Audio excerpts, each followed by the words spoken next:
La leyenda de David Gilmour es más que una simple historia de éxito. Es una saga forjada en el dolor, la traición y la soledad. El hombre cuya Stratocaster negra elevó una plegaria inmortal en Comfortably Numb y transformó las notas dolorosas de Shine on You Crazy Diamond en una eternidad de lamento, no solo tocaba música. Él forjaba el dolor en sonido, construyendo catedrales de pena y belleza de la nada, dejando al mundo con canciones tan inquietantes que millones aún guardan silencio al escucharlas. Durante décadas fue el recipiente del tormento y la trascendencia humana, una tormenta silenciosa cuyos solos penetraban más profundo que cualquier palabra. Pero ese brillo fue escrito con sangre y lágrimas. El amigo atormentado al que tuvo que abandonar a la locura, Syd Barrett. El hermano impotente que vio a Richard Wright caer ante una enfermedad implacable. Y el artista marcado por la traición, amargamente descartado de la misma banda que él una vez levantó de las cenizas. Esas catástrofes podrían haber destruido a cualquiera, pero él resistió, convirtiendo cada herida en música inmortal. Ahora, a sus 79 años, cuando el mundo creía que había alcanzado la paz después de un sinfín de tormentas, una oscuridad inconfesable se cierne, dejando a millones en estado de shock. ¿Qué espectro aún persigue al genio silencioso de Pink Floyd? Toda leyenda nace no solo del triunfo, sino de una herida demasiado profunda para sanar. Para David Gilmour, esa herida comenzó en el silencio, un silencio tan cruel que moldeó cada nota que tocaría. Es desgarrador darse cuenta de que una de las voces más bellas del rock no surgió de la alegría, sino de un hogar donde la lógica superaba al amor y las cenas transcurrían sin risas. Nacido el 6 de marzo de 1946 en Cambridge, Inglaterra, David fue el hijo de Douglas, un zoólogo, y Sylvia, una maestra. Para el mundo exterior parecía un privilegio, un hogar estable de clase media, libros en cada estante, y conversaciones llenas de intelecto. Pero para el niño sentado en silencio en esa mesa, era algo completamente distinto. Un vacío olvidado. Años después, Gilmour mismo lo describiría con esas palabras, recordando no el caos o la pobreza, sino un tipo de indiferencia que calaba más hondo que cualquier golpe. Un silencio que dejaba cicatrices invisibles pero duraderas. A los 10 años, su madre puso una guitarra en sus manos, sin saber que acababa de alterar la historia de la música. Sin maestro ni guía, él desaparecía en su habitación bajo el brillo de una lámpara. Un niño encorvado sobre las cuerdas, mientras el crujido de la radio llenaba la noche. Cada riff repetido interminablemente no era práctica, era supervivencia. Era el único lenguaje que tenía en una casa que nunca le hablaba. Mientras otros niños gritaban en los patios, David grababa la emoción en el sonido, doblando las cuerdas hasta que lloraban. A los 13 años, las sombras se cernieron con más fuerza sobre su joven mente. Ya contemplaba la mortalidad, atormentado por lo breve que podía ser la vida. En la escuela, mientras sus compañeros jugaban y discutían, David a menudo se retiraba, desinteresado en las notas o en los círculos sociales. Años más tarde, en el Cambridge College of Arts and Technology, el destino lo puso en la órbita de Syd Barrett y Roger Waters, compañeros de estudio cuyos nombres un día se fusionarían con el suyo en la leyenda. Esas largas horas solitarias se convirtieron en semillas, semillas de una música que un día silenciaría estadios enteros. Esto no fue una infancia de vidrios rotos o peleas tempestuosas, sino algo mucho más insidioso, una quietud tan inmisericorde que oprimía el alma. Sin embargo, dentro de esa quietud, él forjó la resistencia. Aprendió a extraer belleza del vacío, a doblar una sola nota hasta que contuviera más dolor que las palabras, a convertir la soledad en una catedral de sonido. El niño al que nadie realmente escuchaba se convirtió en el hombre cuya guitarra podía acallar un océano de voces. El silencio no lo rompió. Él rompió el silencio, y de él le dio al mundo la música más inquietantemente bella jamás conocida. Toda travesía digna de ser contada no comienza en el triunfo, sino en la lucha. Y el camino de David Gilmour comenzó con el hambre. A principios de la década de 1960, mientras sus viejos compañeros de escuela Syd Barrett y Roger Waters se labraban un nombre en el underground psicodélico de Londres, David se las arreglaba con bandas locales como Joker's Wild, un guitarrista superdotado con un toque extraordinario, pero sin un escenario propio. Él y sus amigos se marcharon a Francia, persiguiendo el sueño de la música a través de un continente. Pero el camino fue implacable. Las guitarras se perdieron. Los amplificadores fueron robados. El dinero se evaporó. Hubo noches en las que la única opción era impensable: empeñar el mismo instrumento que llevaba su alma solo para comprar pan. En París, en cafés de carretera, en calles empedradas donde los turistas pasaban sin escuchar, David tocaba por unas monedas, viviendo no de los aplausos, sino de la supervivencia. Para el mundo, Pink Floyd estaba en pleno ascenso. Para David Gilmour, Europa era un largo camino de estómagos vacíos y dedos callosos. Una lección sobre cuán cruel podía ser el destino para aquellos que se quedaban atrás. Cuando finalmente regresó a Londres, lo hizo sin nada, sin equipo, sin banda, solo una determinación que de alguna manera se negaba a morir. Y luego vino la conmoción que caló más hondo que el hambre. Visitando un estudio donde Pink Floyd grababa, volvió a ver a Syd Barrett, el chico con el que una vez había tocado en las calles de Cambridge, ahora al frente de una de las bandas más comentadas de Gran Bretaña. Pero no era el mismo Syd. Sus ojos estaban vidriosos, su habla rota, sus movimientos erráticos. La chispa del genio que alguna vez pareció imparable, ahora estaba fracturada por años de abuso de sustancias y el inicio de una grave enfermedad mental, lo que los médicos más tarde reconocerían como síntomas de esquizofrenia. Miró a David y apenas pareció reconocerlo. El amigo que una vez había pintado el sonido con colores que nadie más podía imaginarse estaba disolviendo ante sus ojos, su mente escapando de su alcance. David se quedó allí no solo como un amigo, sino como un testigo del colapso de la brillantez. No era solo desgarrador, era aterrador. El chico que una vez admiró se había convertido en un extraño, y la banda que Syd había construido se encontraba al borde de la ruina. En 1967, el destino se retorció nuevamente. Pink Floyd le pidió a Gilmour que se uniera, no como un reemplazo, sino como un parche de emergencia. Un quinto miembro destinado a cubrir a Syd cuando ya no pudiera actuar. Durante algunos espectáculos surrealistas, había 5 hombres en el escenario. 4 tocando, 1 a la deriva en silencio. David recordaba volverse para ver a Syd con su guitarra colgando holgadamente alrededor de su cuello, los ojos vacíos, inmóvil, como si el propio foco se hubiera convertido en piedra. Era insoportable. Pronto, la decisión se tomó con una crueldad silenciosa. De camino a un concierto, simplemente dejaron de recoger a Syd.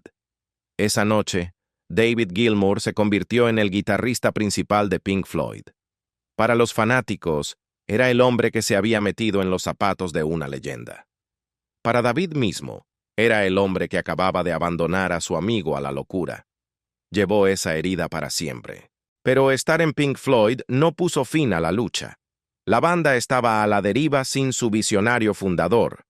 En el escenario, David a veces tocaba de espaldas a la audiencia, abrumado, inseguro de si la música todavía tenía sentido.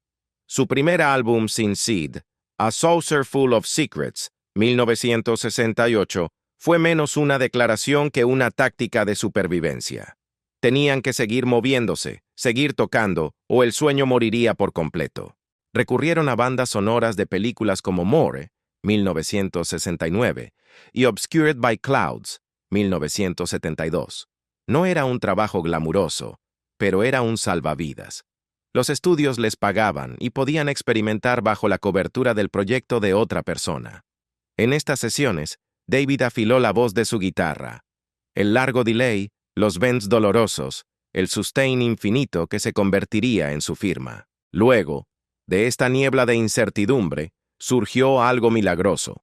En 1971, grabaron Meddle y su pieza central, Echoes, una epopeya de 23 minutos que llenó un lado entero del vinilo. Era el sonido de 4 hombres que finalmente respiraban como uno solo, esculpiendo una nueva identidad a partir del caos. El ping inicial de la guitarra de Gilmour cortó el aire como un faro en la oscuridad, y al final, la música se hinchó hasta convertirse en un vasto océano sin palabras. Por primera vez desde Sid, Pink Floyd tenía un latido, y ese latido era la guitarra de David. Fue un viaje de hambre y culpa, de ser abandonado y luego ser empujado a regañadientes al centro de atención. Había caminado por los bulevares de Europa quebrado e invisible. Había visto a un amigo desvanecerse en la locura. Había sentido la vergüenza de tomar su lugar y el terror frío de enfrentarse a las audiencias sin un mapa, sin un líder, sin certeza. Sin embargo, a pesar de todo, David Gilmour resistió. Convirtió el hambre en resistencia, la culpa en compasión, la incertidumbre en sonido. Y de esos años de lucha surgió la voz de su guitarra, la voz que un día silenciaría estadios y sobreviviría incluso a las sombras más oscuras. La década de 1970 fue cuando la guitarra de David Gilmour dejó de ser un instrumento y se convirtió en el latido de una generación. The Dark Side of the Moon llegó y el mundo nunca volvió a ser el mismo. Su voz se elevó a través de Breathe. Sus solos esculpieron la eternidad en el tiempo. Sus scat lines se entrelazaron con el lamento de Claire Torrey en The Great Gig in the Sky, y su riff convirtió el tintineo del dinero en un himno. No era solo un álbum, era un fenómeno que se mantuvo en las listas durante 15 años, vendiendo decenas de millones. Por primera vez, Pink Floyd no era una banda de culto, sino una fuerza global. Y en el centro estaba Gilmour, doblando una nota hasta que se sintiera infinita, haciendo que los estadios cayeran en un silencio reverente. Pero el éxito no pudo silenciar a los fantasmas. Wish You Were Here fue menos un disco que una misa fúnebre. Shine on You Crazy Diamond se abrió con 4 notas desoladas, cada una como una lágrima cayendo por Syd Barrett, el amigo que una vez los había guiado a todos, ahora roto por la adicción y la enfermedad no tratada, desaparecido en la mente mucho antes que en el cuerpo.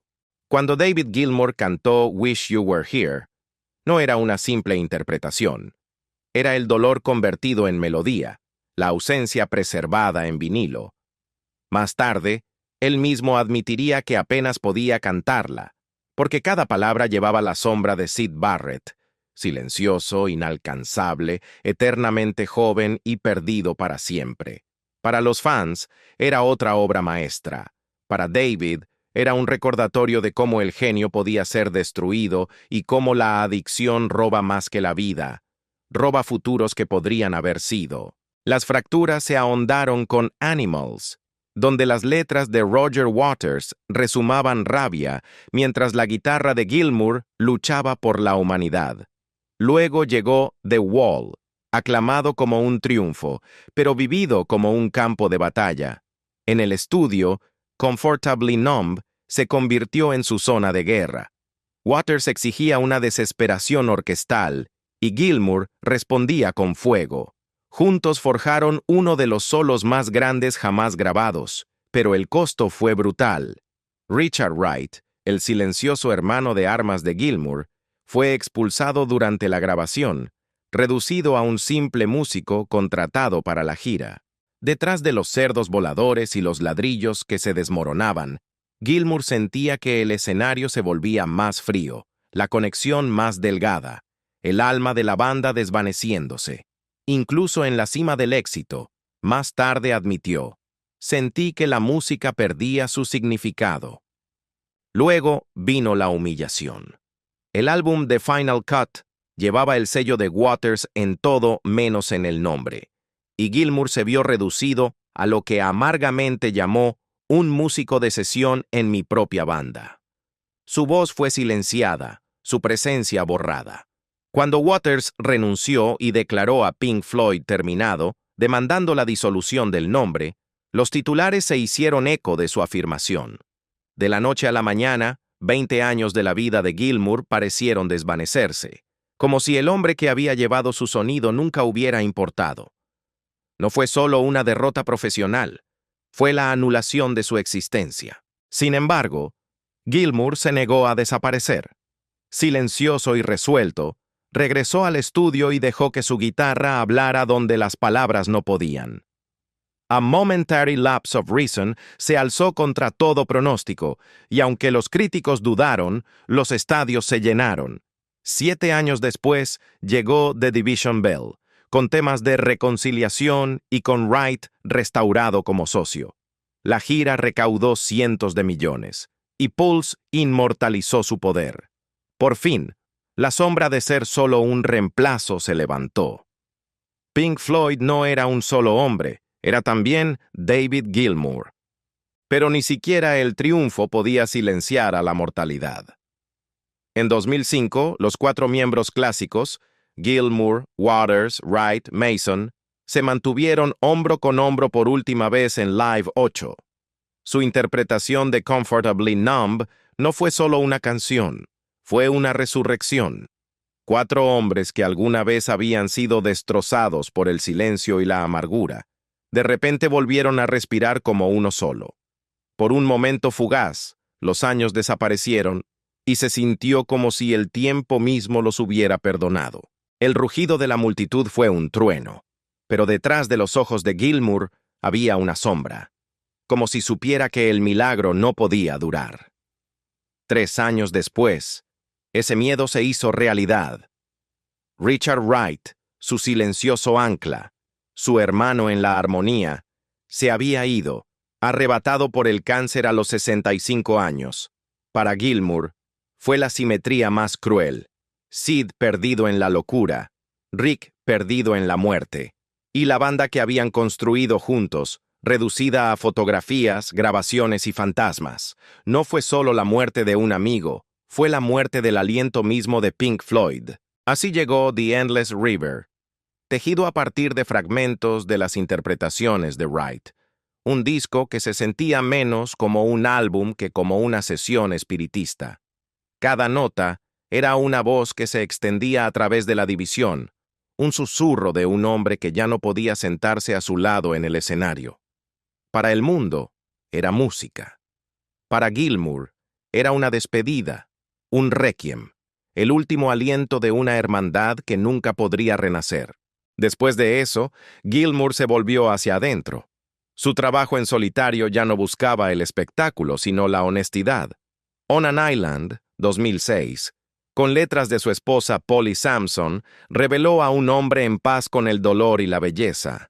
Rattle That Lock, 2015, llevaba la libertad, la exploración y la voz de alguien que había sobrevivido a cada tormenta. Y cuando regresó a Pompeya, donde una vez estuvo de joven con Floyd, lo hizo solo. Solo él y su guitarra, cerrando el círculo con gracia. El arco de la carrera de David Gilmour es a la vez triunfante y trágico. Los estadios rugieron con su sonido, pero el silencio lo acechaba en casa. La traición lo marcó, pero él siguió tocando. Los amigos se perdieron, pero él llevó sus voces a través de sus cuerdas. Convirtió el hambre en resiliencia, la culpa en compasión y la pérdida en música eterna. El chico que una vez empeñó su guitarra para comer, se convirtió en el hombre que le dio al mundo canciones que nunca morirán. Incluso ahora, cuando las luces se apagan y las paredes caen, la guitarra de David Gilmour sigue cortando la oscuridad. Una voz eterna para todos los que alguna vez han amado, perdido y resistido. El rugido de los estadios pudo hacerlo sentir inmortal, pero cuando las luces se apagaron y la multitud desapareció, David Gilmour se enfrentó a un silencio mucho más pesado de lo que cualquier escenario podría soportar.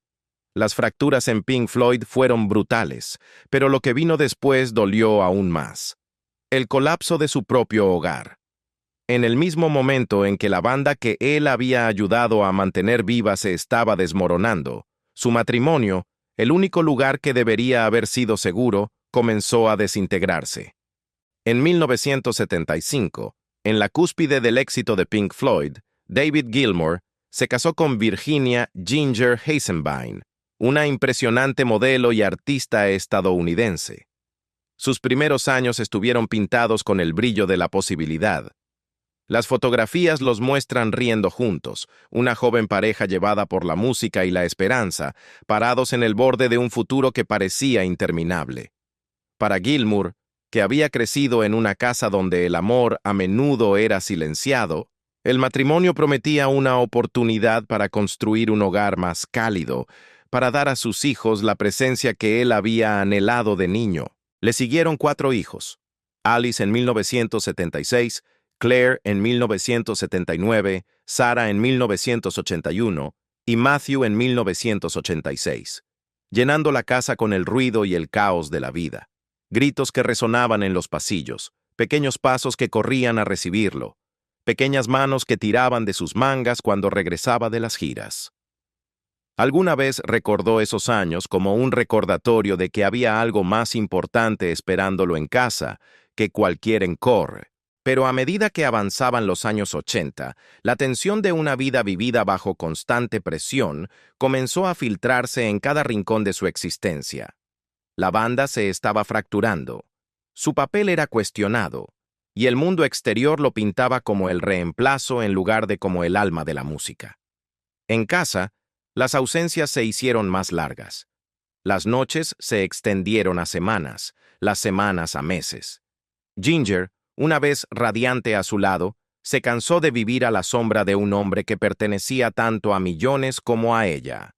Los niños, aún pequeños, a menudo preguntaban por qué su padre estaba ausente tan a menudo, preguntas que dolían más profundamente que la crítica de cualquier reseña. David admitiría más tarde, con el tranquilo arrepentimiento de alguien que rara vez exponía sus heridas: vi mi matrimonio disolverse al mismo tiempo que la banda se estaba desintegrando. No creo que me diera cuenta de cuánto daño se estaba haciendo hasta que fue demasiado tarde. El divorcio en 1990 no fue ruidoso ni escandaloso, pero para David se sintió como un terremoto privado. Había sido el hombre que podía sostener una arena con una sola nota, pero no pudo mantener a su propia familia unida. Sus amigos recuerdan verlo entrar al estudio en esos años con un aspecto demacrado, llevando su guitarra como una carga en lugar de un regalo. Los hijos se quedaron principalmente con Ginger. Aunque David se mantuvo presente en sus vidas, para él la herida más dura no fue solo la ausencia de una pareja, sino la distancia del caos cotidiano de la paternidad, las risas en la mesa, los cuentos para dormir, la simple alegría de estar ahí. Ginger diría en años posteriores en voz baja: éramos jóvenes, nos amábamos, pero el mundo a nuestro alrededor era demasiado ruidoso, demasiado absorbente. Al final, nos ahogó. Fue una pérdida de la que David rara vez habló, excepto en fragmentos. Los 4 hijos que compartían seguían siendo su orgullo, pero la sombra de ese matrimonio roto lo siguió mucho después de que los papeles se firmaran. Para un hombre cuya música siempre había nacido de las heridas, esta fue otra cicatriz, tallada no por un compañero de banda o un crítico, sino por el colapso del único lugar donde había esperado encontrar la paz. De las ruinas de la pérdida, a veces la luz se abre camino. Para David Gilmour, esa luz apareció a principios de los años 90, cuando conoció a Polly Samson, una novelista y periodista cuya pluma llevaba tanto ternura como fuego. Donde su primer matrimonio se había derrumbado bajo el peso de la distancia y el silencio, Polly llegó como un ancla y una chispa. No solo era una compañera, sino una colaboradora, alguien que hablaba el mismo idioma del arte y que parecía entender que la música de Gilmour era menos una profesión que una forma de supervivencia. Con Polly, él reflexionaría más tarde: encontré no solo el amor, sino la honestidad. Ella me dio las palabras cuando yo no tenía ninguna. Se casaron en 1994, a la sombra de heridas personales y batallas profesionales. Para el mundo, Pink Floyd seguía siendo un titán que preparaba el lanzamiento de The Division Bell, pero detrás de la música había algo más íntimo. Las palabras de Polly fluyendo en las melodías de Gilmour. Su vínculo creativo convirtiéndose en el andamiaje tanto para el álbum como para su vida juntos. Canciones como High Hopes llevaban su toque lírico, y aunque los oyentes escucharon ecos de grandeza y arrepentimiento, para David esas líneas eran algo más. Un mensaje privado de su esposa tejido en la tela del sonido de Pink Floyd. Fue un momento raro en el que lo público y lo privado se alinearon, cuando la música fue tanto confesión como comunión. Su hogar pronto se llenó con el calor de los niños. Juntos tuvieron 4, sumándose a los 4 del primer matrimonio de David, formando una familia mixta de 8. La casa, una vez silenciosa después de la fractura del divorcio, ahora resonaba con los sonidos de la risa, los pasos, las discusiones y el ritmo interminable de la vida cotidiana.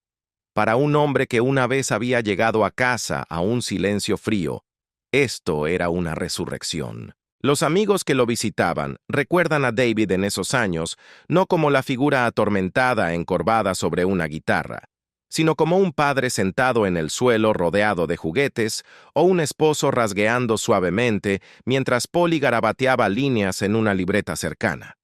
Era domesticidad, sí, pero también alquimia, la transformación del dolor en compañerismo. Polly Samson misma ha hablado de su vínculo con igual franqueza. Nunca sentí que estaba entrando en la sombra de una leyenda, dijo una vez. Estaba entrando en una vida y era una vida que estábamos construyendo juntos. Para David Gilmour, esa vida no estuvo exenta de sus fantasmas persistentes, las heridas de su matrimonio pasado, las ausencias de sus hijos que vivían principalmente con Ginger. Pero Polly le dio un lugar donde esos fantasmas podían ser reconocidos sin consumirlo. Se convirtió en espejo y refugio, alguien que le recordaba que incluso los grandes artistas seguían siendo hombres que necesitaban hogar, calidez y perdón. Con el paso de los años, su colaboración creativa se profundizó.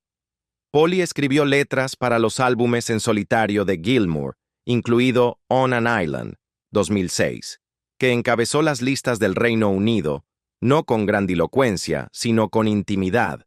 Esas canciones hablaban de paz, reflexión y el tranquilo triunfo de la supervivencia, palabras que llevaban su voz tanto como su guitarra. Más tarde, Rattle That Lock, 2015, reveló a un Gilmour más libre, todavía buscando, pero ya no roto. Su música estaba infundida con la presencia constante de una compañera que había caminado con él a través de cada tormenta. Lo que hace su historia extraordinaria no es solo la música que hicieron, sino la vida que construyeron. Después de décadas definidas por el caos, la adicción a su alrededor y los lazos rotos, Gilmour encontró en Polly un regalo raro, una segunda oportunidad. No la perfección, no el escape, sino el equilibrio. El hombre que una vez vio a su familia desmoronarse en silencio, ahora se encontraba formando parte de un hogar donde las palabras fluían, las canciones sanaban y el amor perduraba. Para David Gilmour, Polly Samson fue más que una esposa. Fue la prueba de que, incluso después de las tormentas más duras, todavía puede haber música y todavía puede haber luz. Ahora, a sus 79 años, David Gilmour vive no bajo el resplandor de la fama, sino en la tranquila compañía de su familia.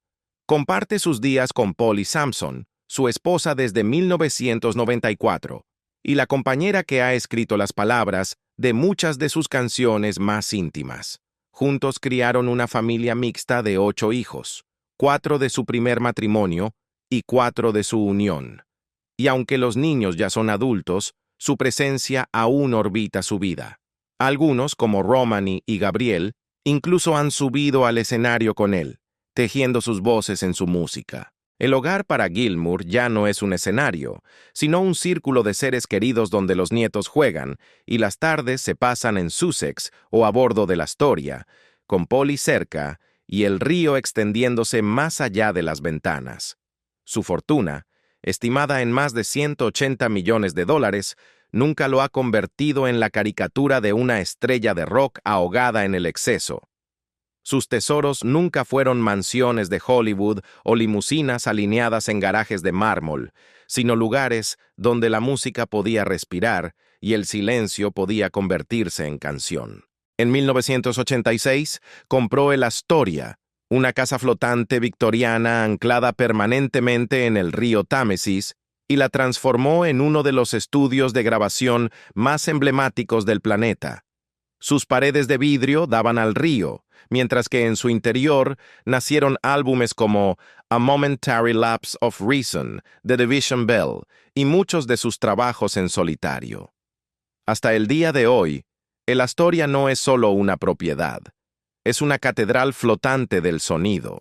En Sussex, volcó su alma en la restauración de Medina House, una mansión de 8.000 pies cuadrados frente al mar de Hove. Una vez valorada en 15 millones de libras, luego listada en 10 millones y recientemente revalorada cerca de 9 millones después de disputas legales, la propiedad fue menos un trofeo que un refugio. Un lugar donde los vientos marinos se colaban por las ventanas abiertas y la música parecía cabalgar el horizonte. Más allá de Inglaterra, una vez tuvo una villa en Grecia, valorada en 1.5 millones de dólares, donde la luz del sol mediterráneo pintaba sus días con una rara paz. En tierra, sus pasiones rugían con motores. Poseía una envidiable colección de Ferraris, ninguna más famosa que el Ferrari F40 de 1988, que recogió con Nick Mason de la pista de pruebas de Fiorano. Los dos amigos lo condujeron de vuelta a través de Europa, una estrella de rock y un baterista corriendo por las autopistas como chicos. El coche se exhibió más tarde con orgullo en el Birmingham Motor Show. Pero si los coches eran una pasión, el cielo era una vocación.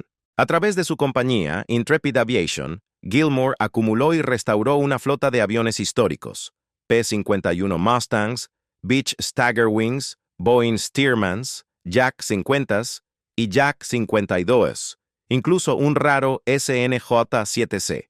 Sus aviones aparecieron en más de 80 producciones de cine y televisión, incluyendo Band of Brothers.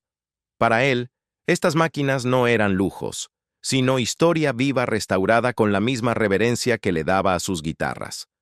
Artefactos destinados a ser escuchados, vistos y sentidos de nuevo. Y sin embargo, a pesar de toda esta riqueza, Gilmour nunca se convirtió en su prisionero. En 2003, vendió su mansión de Little Venice por 3.6 millones de libras, donando cada céntimo a Crisis, la organización benéfica para las personas sin hogar. En 2019, se deshizo de 120 de sus guitarras, incluida la Black Strat, el mismo instrumento que le dio al mundo Comfortably Numb y Shine on You Crazy Diamond. Se vendió por casi 4 millones de dólares, el centro de una subasta que recaudó 21.5 millones de dólares, todo lo cual donó a Client Earth. Incluso gestos más pequeños hablaban por sí mismos. $25,000 para salvar al rinoceronte en honor a Douglas Adams, quien sugirió el título de The Division Bell. Su mensaje era claro: las propiedades, los coches, los aviones, incluso las guitarras, todo era transitorio. Lo que importaba era lo que se podía devolver. Mis guitarras me sirvieron bien, dijo con suavidad, pero es hora de que sirvan al planeta. Todavía toca, todavía canta, todavía hace giras. Su cabello es blanco, sus pasos más lentos, pero cuando sus dedos tocan las cuerdas, el tiempo mismo parece dudar. Una sola nota se estira en el aire como un aliento contenido entre la vida y la muerte, frágil, infinita, inquebrantable. Ahora vive en la quietud, caminando por la costa barrida por el viento de Sussex, cuidando el jardín con la misma paciencia que una vez le dio a una melodía, grabando en el Astoria mientras el río murmura afuera.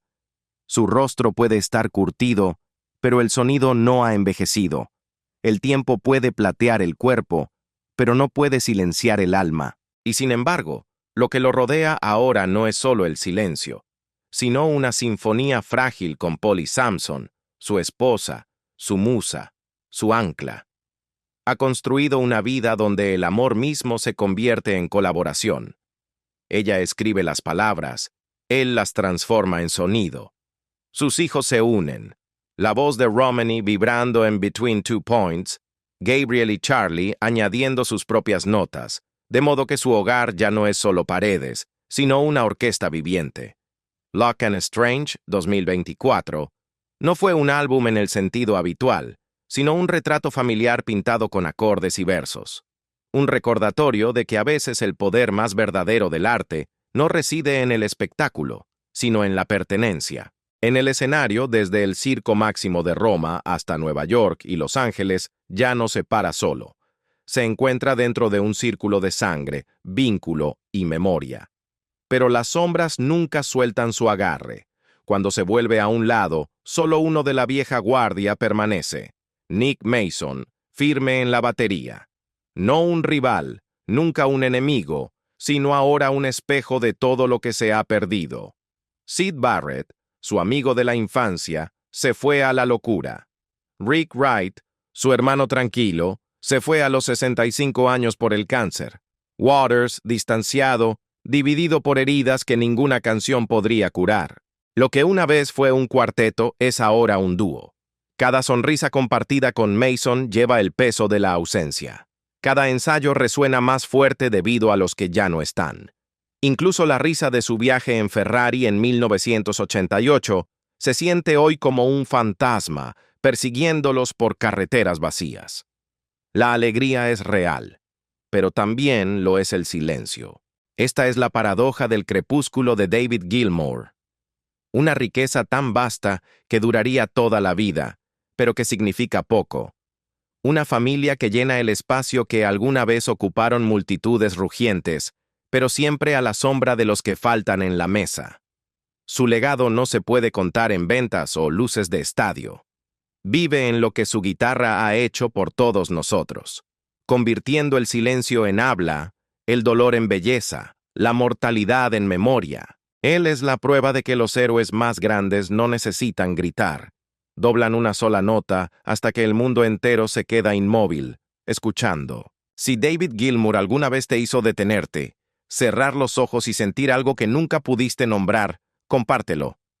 ¿Lo conociste por primera vez en The Dark Side of the Moon, en Wish You Were Here, en The Division Bell? ¿O fue un solo que todavía resuena contigo hoy? Deja un me gusta, deja un tributo, y permitamos que su música siga viajando hacia el silencio, hacia la luz, hacia cada corazón que aún pueda alcanzar. Alcanzar. Alcanzar. Alcanzar. Alcanzar.